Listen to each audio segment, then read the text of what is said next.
안녕하십니까. 페이스업입니다. 이현재 부총리는 IMF 당시 구조조정을 지휘하면서 막강한 힘을 발휘했습니다.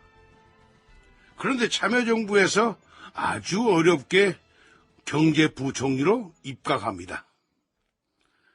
참여정부에서 이현재 부총리 시대는 약 1년 정도입니다. 생각보다 짧았습니다. 이유가 있습니다. 청와대를 중심으로 한 권력의 핵심과는 손발이 잘 안 맞는 편이었던 거죠.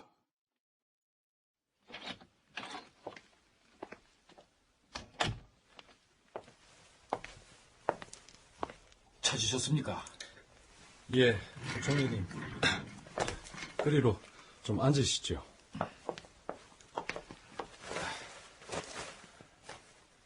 표정이 좀 안 좋으십니다. 딱히 뭐 때문이라고 핑계댈 것도 없네요. 그럼 무슨 문제 때문에 저를... 예, 열린 우리당이 아파트 분양가 원가 공개를 공약에 넣었는데 부총리님 생각은 어떻습니까? 2004년 3월 초순 건교부가 제시한 자료를 보면 서울 지역의 공시지가는 15.5% 상승했다. 물론 그런 결과는 강남이 주도했다. 자연스럽게 2004년 총선 부동산 관련 이슈 역시 강남 부동산이 문제가 됐고 그 핵심 대책이 분양원가 공개 문제였다. 강남 집값을 끌어내리는 특효약은 분양가 원가 공개라는 여론이 탄탄하게 형성돼 있을 때였다. 게다가 경실련을 비롯한 시민사회단체들의 압력까지 이어지자 4.15 총선 공약에 분양원가 공개를 포함시킨 것이다. 반대입니다. 그래요. 시장에서 결정되는 가격은 시장의 수급에 따라 정해져야 한다고 봅니다. 시장에 맡기자는 거지요? 그렇습니다. 원가를 바탕으로 해서 거래 가격이 인위적으로 정해진다면 또다시 상당한 부작용을 일으키고 잘못하면 그 자체가 투기 세력을 불러올 가능성이 있습니다. 전임 김진표 장관 경제팀하고 같은 입장이시네요. 강론으로 들어가면 어떨지 몰라도 그렇습니다.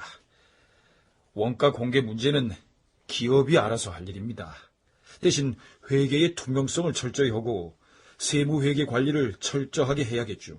그래서 투기 이익이나 부당 이익이 없도록 만들어야 됩니다. 강남 아파트 가격 상승의 원인은 수요와 공급의 불균형 때문에 가격 편차가 생긴 겁니다. 인위적으로 정부가 시장 가격 이하로 끌어내리는 게 개혁은 아닙니다. 밖에서 간혹 들리는 말을 들어보면 청와대 내 386 보좌관들의 부동산 대책이 비판을 많이 받는 이유도 다 그 때문입니다.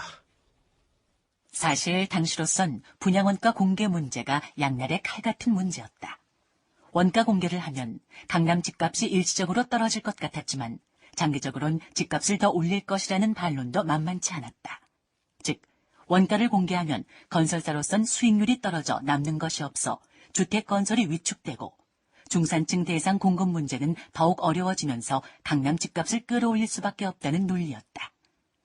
실제로 참여정부 당시 국정브리핑 특별기획팀이 내놓은 대한민국 부동산 40년에서도 주택 공급 부족 문제가 부동산 정책 실패 요인의 하나였다고 소개하고 있다. 2005년 831 정책의 경우 향후 5년간 공공택지 1,500만 평 확보라는 총량적 계획은 있었지만 세부적으로 택지 공급에서 분양까지 걸리는 공급 시차에 대한 대비가 부족했고 규제에 따른 민간 공급 위축에 적절히 대처하지 못했다.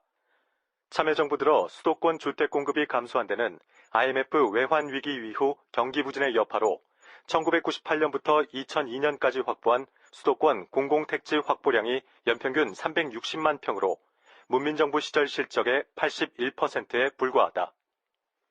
아무튼 노 대통령은 원가 공개 문제를 시장에 맡기자는 이현재 논리에 수긍했는지 4.15 총선 직후 한 만찬에서 이렇게 말했다.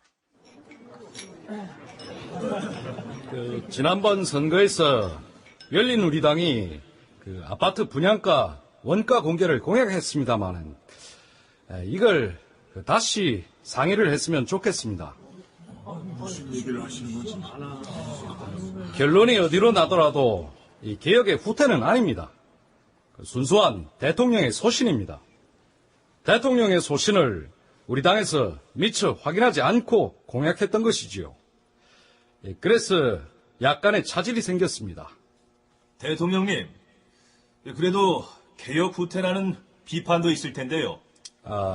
그렇게 안 봤으면 좋겠습니다. 포괄적으로 주택공사의 사업은 결과가 공개되고 철저히 감사받고 기획 예산처의 평가도 받습니다.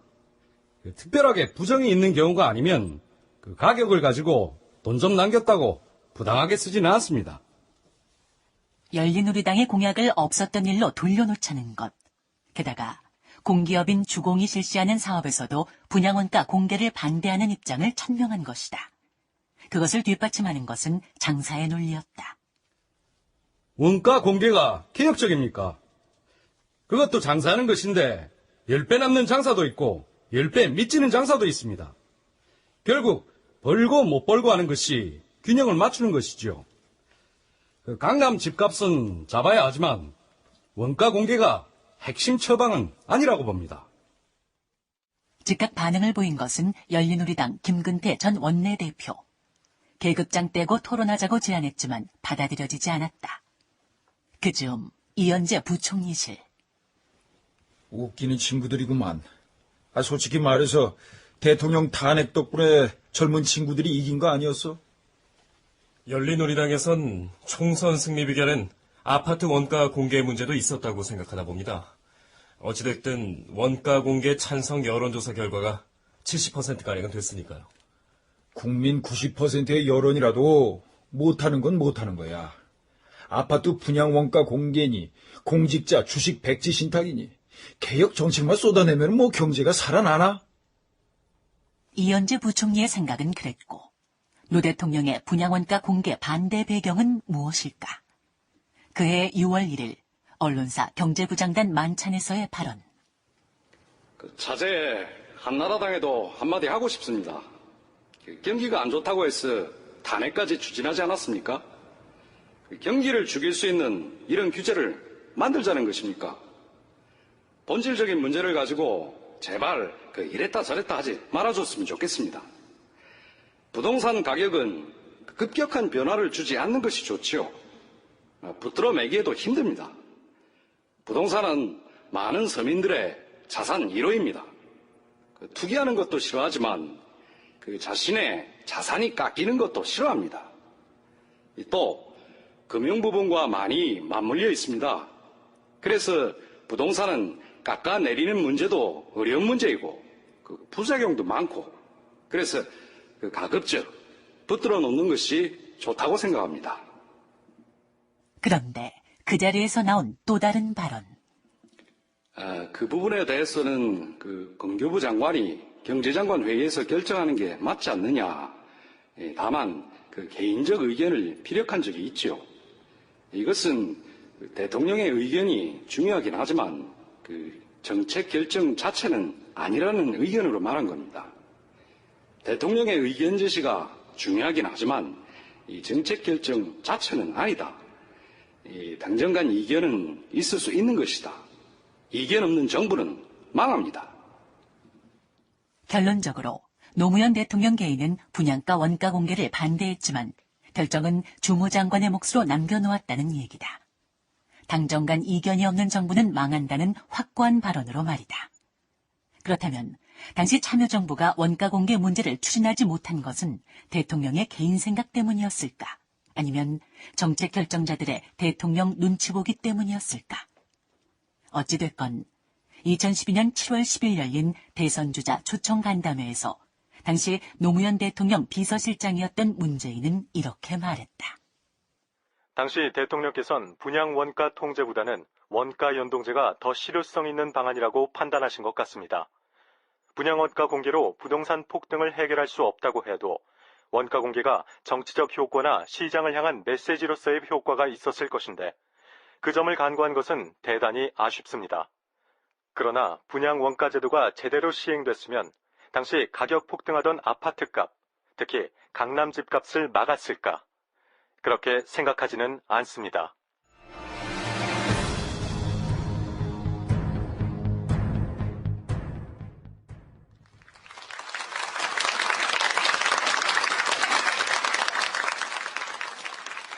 팽팽하던 이현재와 청와대 386 사이가 결정적으로 틀어진 것은 그해 7월 14일 한 여성 경영자 모임 강연에서 나온 이 부총리의 발언 때문이었다.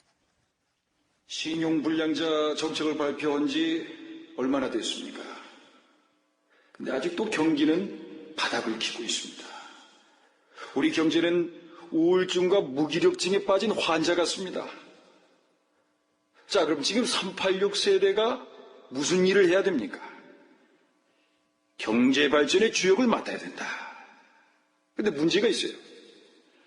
80년대 초 대학 시절에 정치적 암흑기를 거치면서 경제하는 법을 제대로 배우지 못했습니다. 이 내용은 신문지상에 그대로 보도됐고 결국 이현재 장관이 청와대 참모진을 공개 비난한 꼴이 됐다.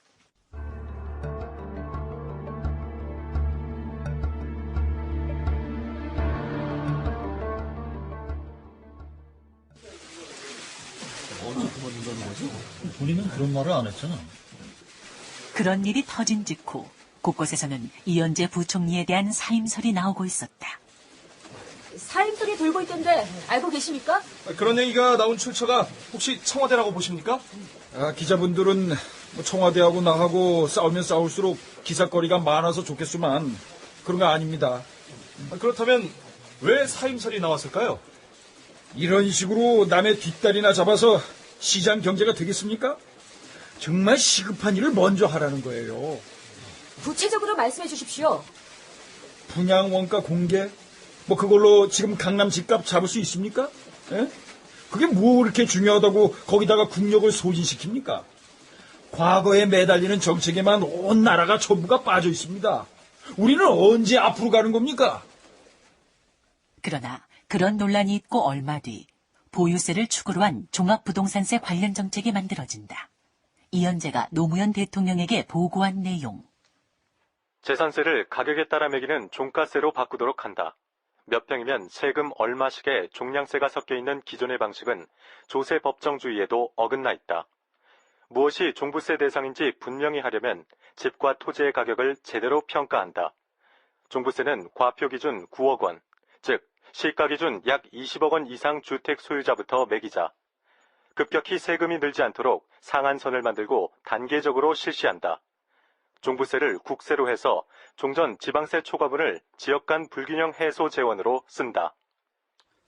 예, 대체로 잘 된 것 같습니다. 이걸 앞으로 적극적으로 홍보하면 되겠네요.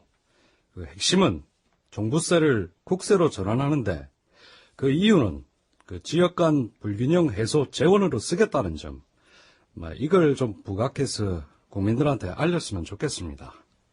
예, 잘 알겠습니다. 그러나 이 자리에서 난색을 표명한 사람은 조윤재 경제보좌관이었다.